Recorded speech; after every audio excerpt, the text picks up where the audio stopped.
Welcome back. In the last lecture, we introduced this problem of apportionment. And in fact, we did this exact same example in the last lecture. So in this example, we have three cities, Boston, Chicago, Sacramento, and we're trying to share 83 buses among these three cities. And these buses we can't cut up. And we want to share it based on the number of riders in each city. And in the last lecture, we used a method that I called the percent method. And with the percent method, you often end up with these not nice numbers. And we had to decide what to do with these decimals. And we decided to round the usual way. But the problem is, rounding the usual way, sometimes you end up using too many buses. So we only have 83 buses, but rounding the usual way, we ended up using 84 buses. And we had to decide who to take away the bus from. And in your lab, I asked you to decide who to take away the bus from. And there was no right or wrong answer there. Today, I'm going to introduce a method called the Hamilton method. So this method is a method that was proposed by Alexander Hamilton. So same Hamilton that's on your $10 bill, same Hamilton that's the subject of the musical. So Hamilton starts off the same way that we do for the percent method. So he starts off by finding the total number of riders.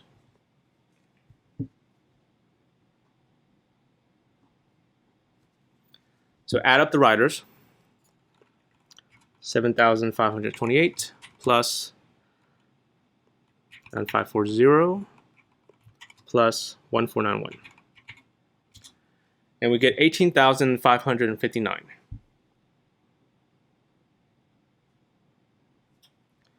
And instead of approaching this using percents, Hamilton starts off by calculating what's called the standard divisor.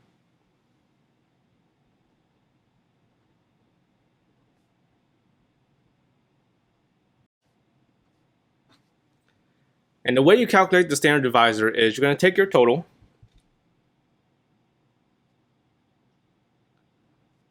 okay, and these are 18,559 riders,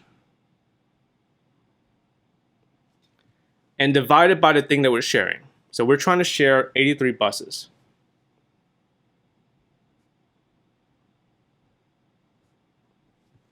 Okay, so divide 18,559 divided by 83. You should get a decimal, so let's agree to round these decimals to 3 decimal places. So rounders to 3 decimal places, this would be 223.602. And I want to keep this as a decimal, or as a fraction. So I'm going to put this over 1. And then I want to label the units on top and the units on bottom. So up top was 18,559 riders. So up top should be riders. On the bottom, we have the thing that we're sharing. So we're sharing 83 buses. So on the bottom, it's 1 bus. And what does this number mean? 223.602 riders over 1 bus. So this is telling us that for every 223.602 riders, you deserve 1 bus. Okay, and we're going to use that to figure out how many buses each city deserves. So Boston has 7,528 riders. So if we're going off of the assumption that for every 223.602 riders, you should get 1 bus, how many buses should Boston get? And what math should we be doing to figure that out?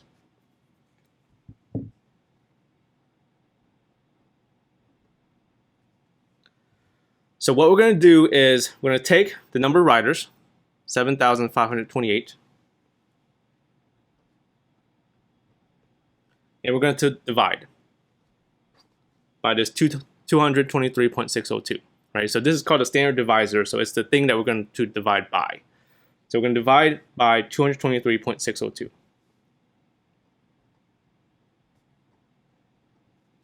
And we're actually going to do this for each city. So let me go ahead and set that up, and then we'll use the calculator one time. So for Chicago, 9,540 riders. Okay, we're going to divide it by the standard divisor, 223.602. For Sacramento,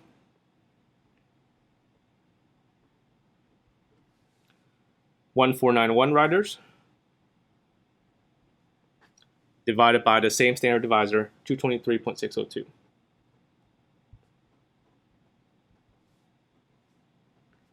All right, let's go ahead and use the calculator and do these divisions.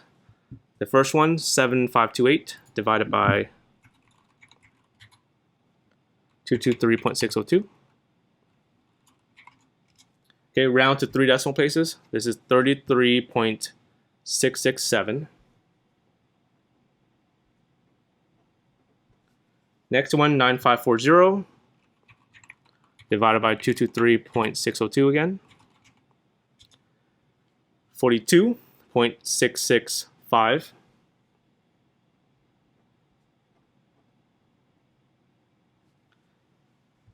Sacramento, 1491 divided by 223.602.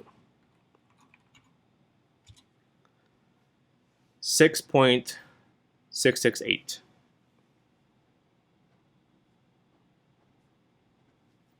So with the Hamilton method, you end up with similar numbers that are not nice, that are decimals. And the question is, what do you do with these decimals? So Hamilton, instead of rounding the usual way, Hamilton is always going to round down.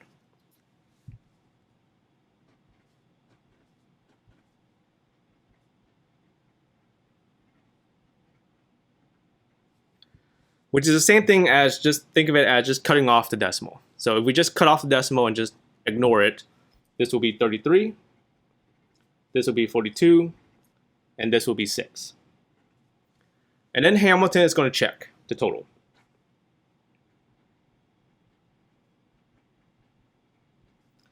$33 plus 42 plus 6.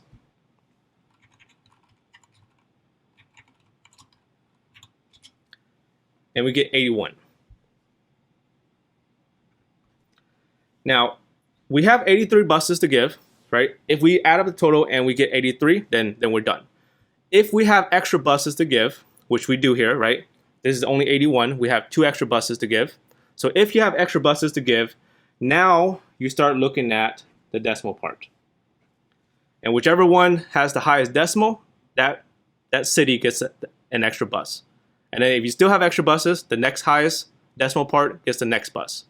So of these 3 decimals, 667 versus 665 versus 668, who gets the extra bus? So the biggest one is 668. So Sacramento gets an extra bus. Right? We had 2 extra buses, so we have another extra bus to give. So which one is the next highest? It'll be 667.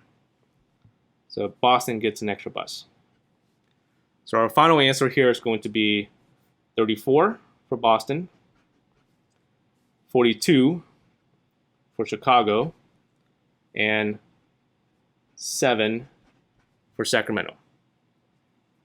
And that's the Hamilton method. Example 2. In this example, we have 71 delivery drivers that we need to assign to these 4 regions, north, south, east, west, and we want to base it off of the number of packages. So this example, we actually did this exact one in the last lecture. In the last lecture, using the percent method, we ended up with these decimals that we chose to round the usual way. And rounding the usual way, we ended up using only 70 drivers. Right? There are 71 drivers, so we have this 1 extra driver to give. And in your lab, I asked you to decide who to give this extra driver to, and there was no right or wrong answer there. So let's see what the Hamilton method would look like on this example. We'll start off by finding the total.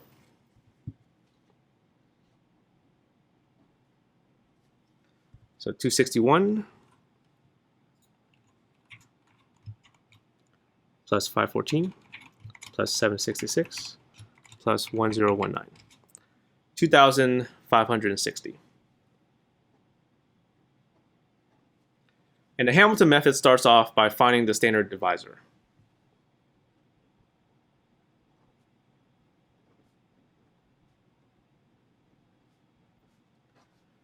To find the standard divisor, we're going to put the total that we just found up top, so 2560. And let me label the units on what this 2560 represents. So this is 2,560 packages.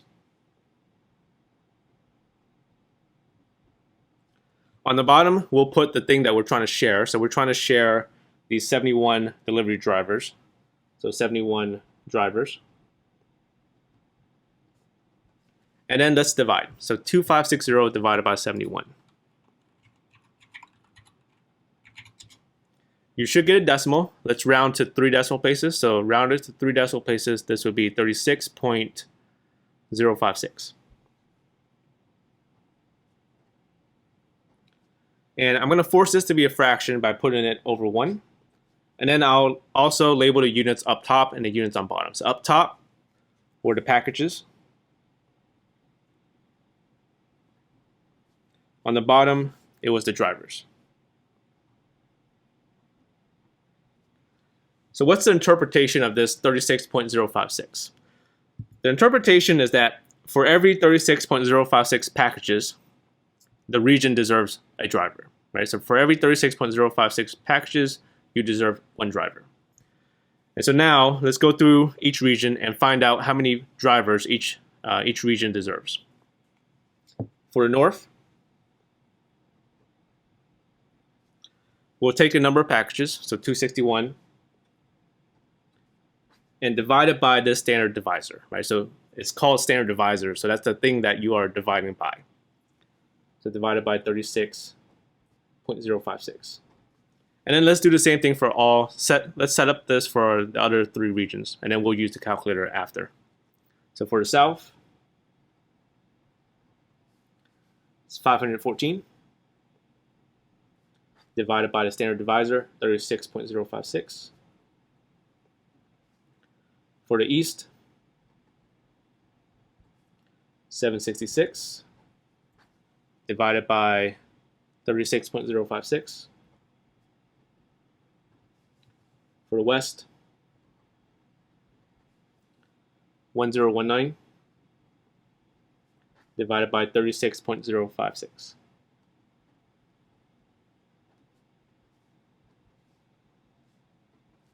Okay, let's calculator all of this. So the first one, 261 over 36.056. Rounded to 3 decimal places, this would be 7.239.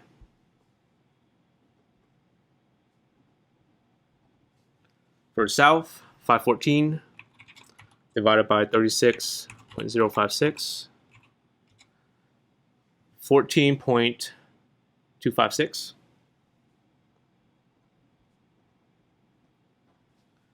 For the east,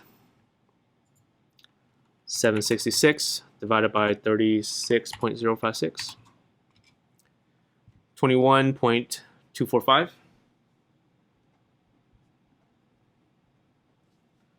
And then finally the west, 1019 divided by 36.056. 28.262.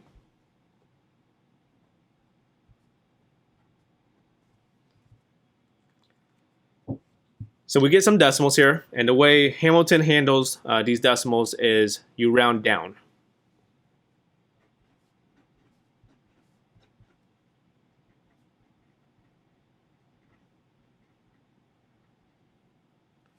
Which is the same thing as just chopping off the decimal and just ignoring it. So 7, 14, 21, 28.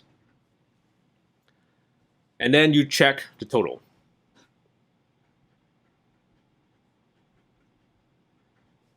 So 7 plus 14 plus 21 plus 28.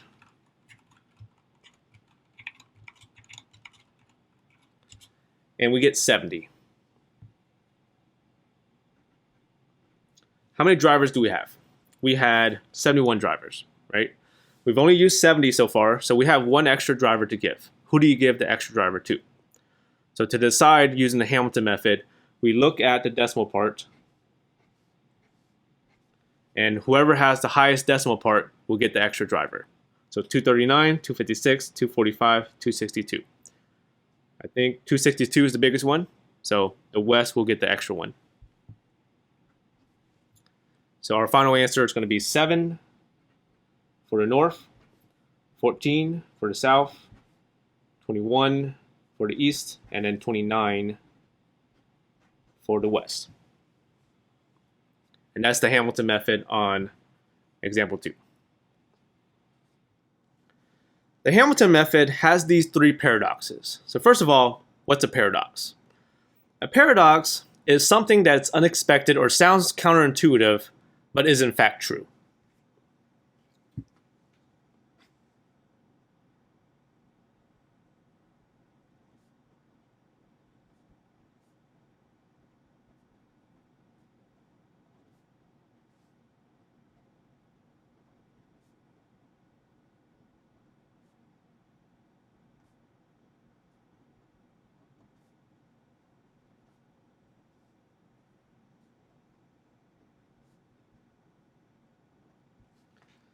Let me give you an example of this. Think about the phrase, failure leads to success.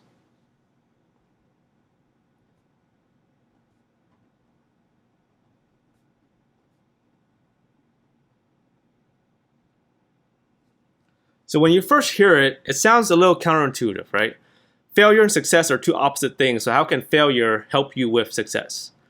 But if you think about it, it does make sense, right? When you fail, you learn from your mistakes, and that can help you succeed in the future. So that's an example of a paradox. So the first paradox we're going to talk about is the Alabama paradox. So actually, before I move on, let me back a little bit. In the lab, I asked you to think about other situations where you would want to share something that can't be cut up.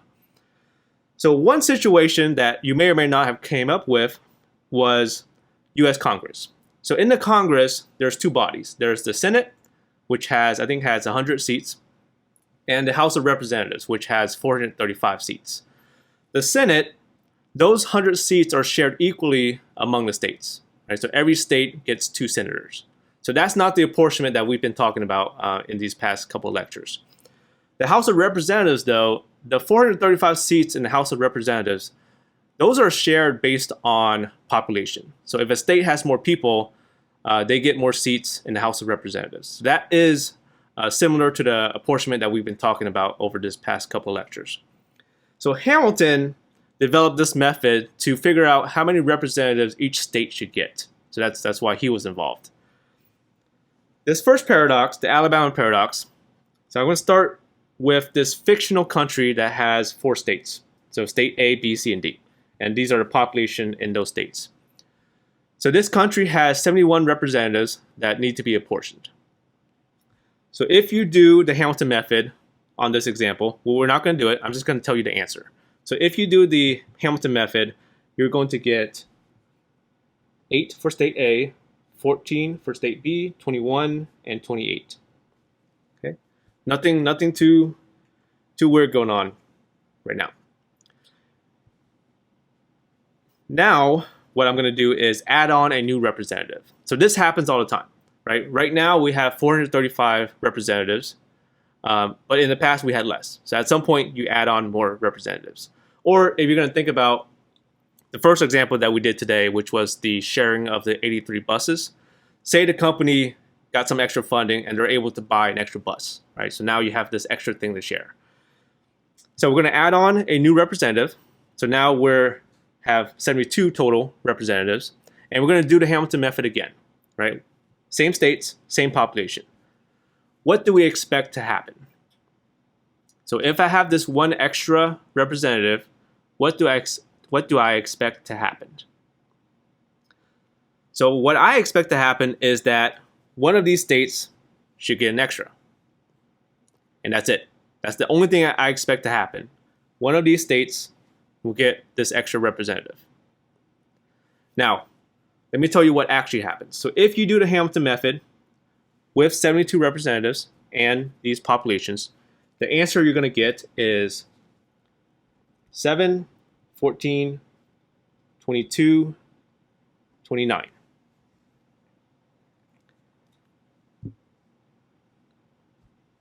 And I would say this is unexpected. So what happened? D got an extra one. C got an extra one. B stayed the same. And A lost one. I think that's the unexpected thing, right? If I add this extra representative, it's unexpected for a state to actually lose a representative. Right? That's a little weird. So is this a good thing or a bad thing? Right? It depends. If you ask state C and D, they're going to say, there's nothing wrong here. Good on my end. If you ask A is going to be pissed. Right? A lost a representative. And this is important, right? They just lost a seat in the House of Representatives. They lost a vote in Congress. And if you think about the Electoral College, right, how many votes does each state get? Right? It's based on the 2 senators, how many senators you have, plus how many representatives you have. So state A just lost a vote in the Electoral College. They would be very pissed. So the Alabama paradox is a situation that occurs when a new representative is added,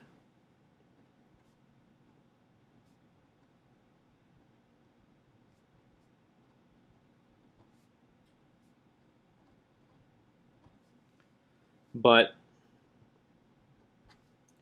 one of the states loses a representative.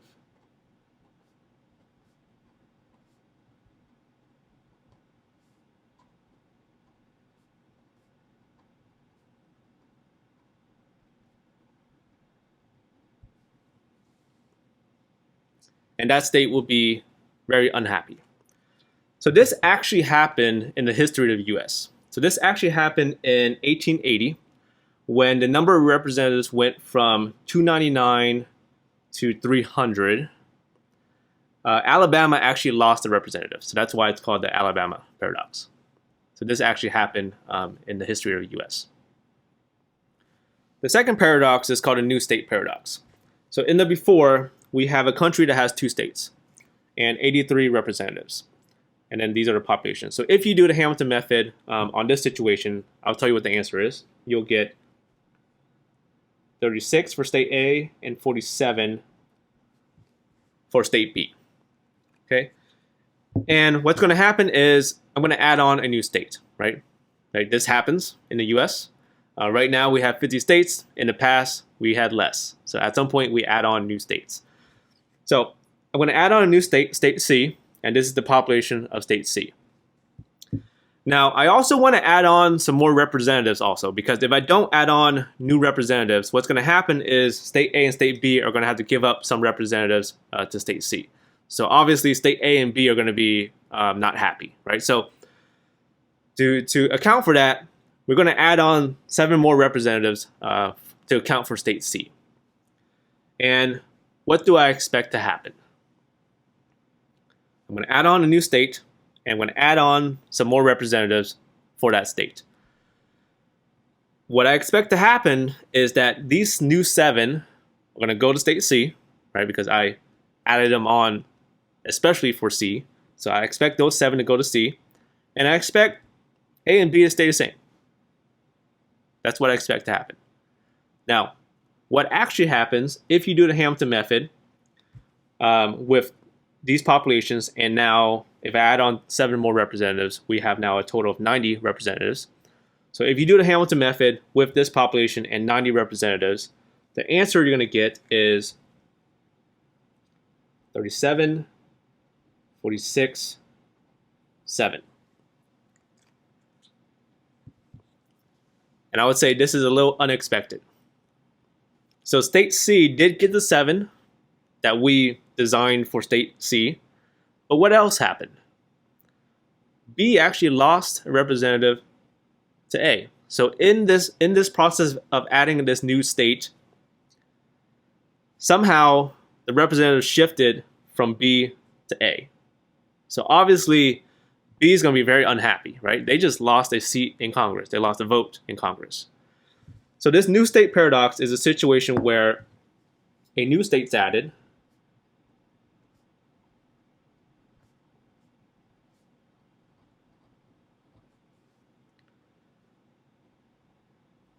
and new representatives are added for that state.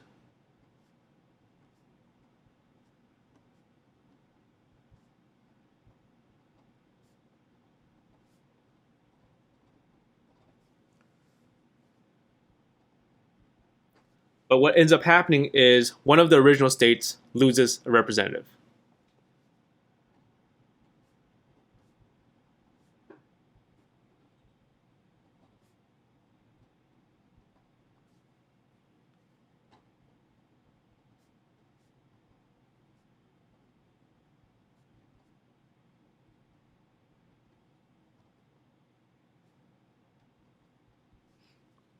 Excuse my handwriting. That word is original. So this actually happened in the history of the U.S. So this happened when, I wrote this down, when Oklahoma was added to the United States. When Oklahoma was added, what ended up happening was that New York lost a representative to Maine. So obviously, New York is unhappy that Oklahoma was added because they ended up losing a representative. The third paradox is called the population paradox. Situation we have here is we have a country with 3 states, and this is their population, and we have 10 representatives to be apportioned. If you do the Hamilton method, I'll tell you what the answer is. So if you do the Hamilton method, you'll get 2, 3, 5.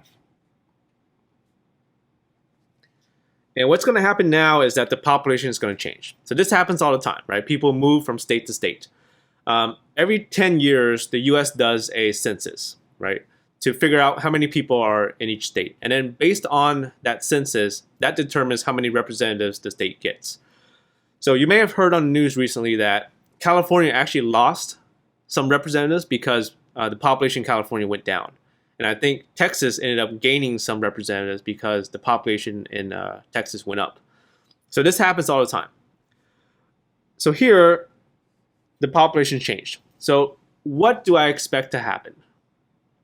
Let me tell you what I expect to happen. So if a state's population went down, it makes sense to me that they may lose representatives, right? So they have less people.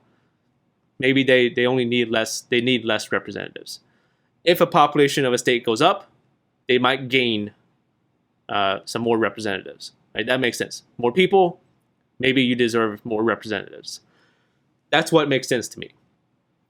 So let me tell you what actually happens here. So if you do the Hamilton method with this new population and the same 10 representatives, you'll get 1, 4, 5.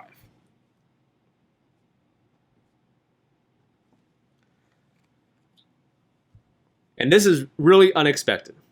So let's look at what happened here. State A, their original population was 145. Their new population was 147. So they gained a little bit of population, right? They gained some people in their state. But what happened to their representative? They actually lost a representative. That's very strange. Their population went up, but they ended up losing a representative. Let's look at State B. State B, the original population was 340. Their new population was 338. So they lost some people, but they ended up gaining a representative. That's weird. State C, their original population was 515. Their new population was 465. So they actually lost quite a bit of people, but they got to keep their 5 representatives. So State C lost a bunch of people. They got to keep their representatives. State B lost 2 people. They gained 1. State A gained 2 people, but then they lost a representative. Right? That's weird. So the population paradox is a situation where the population changes,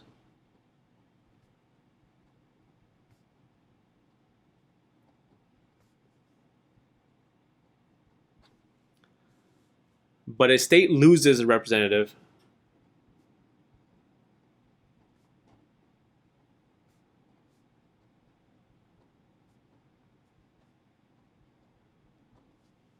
Even though their population went up.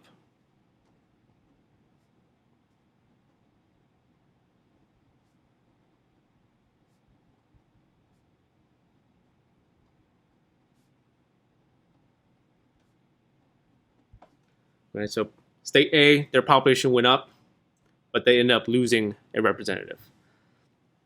So depending on who you talk to, this is either a good thing or a bad thing, right? If you talk to State B and C, they either gained a representative or they stayed the same.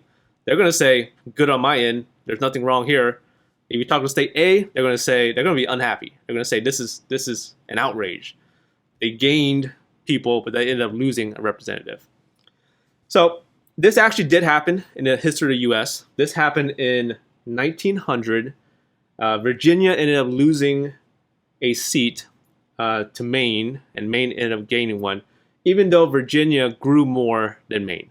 Right, so this did happen in the history of the U.S. So these three paradoxes, the Alabama, the new state, and the population paradox, I want to emphasize that these don't happen often. So these are pretty rare. So most of the time, what you expect to happen does happen. But these situations sometimes do happen. They're rare, but they sometimes do happen with the Hamilton method. And depending on who you talk to, this is either a good thing or a bad thing about the Hamilton method. In the next lecture, we're going to talk about another method called the Jefferson method. So with the Jefferson method, these paradoxes, these situations don't happen. So until then, have a great day, and I will see you in the next video.